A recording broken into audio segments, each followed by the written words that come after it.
Ikaw ba, Robin, nakapag-review ka na? Nakapag-study ka na ba? Kasi malapit na ang June 2. 'Di ba? Malapit na po ang June 2, mag-open na ang Senate. So, ikaw ba ay nag-review na, nag-aral na? Tinanong mo na ba yung mga staff mo para hindi ka naman magmukhang tanga kapag kapag naumpisahan na yung impeachment trial? 'Di ba? Nandiyan ka sa dahig. Hindi ko alam kung ano ginagawa mo diyan. Puro katambay. Instead na magtanong-tanong ka na doon sa mga staff mong lawyer, 'di ba? Kung ano yung dapat mong iasta, ano yung dapat mong pag-aralan about the rules.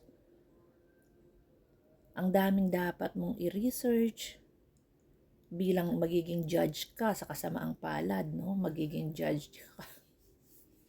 Magiging judge po ito. Hindi man lang paghandaan yung pagbabalik ng Senado, kung ano yung plataforma, kung ano po yung balak niyang ipasa na batas. Wala, ayan ha. Uubusin yung oras sa dahig.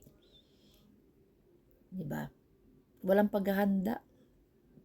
Itong talagang sayang po ang kalahating milyon kada buwan na pinapasahod dito sa senator na ito.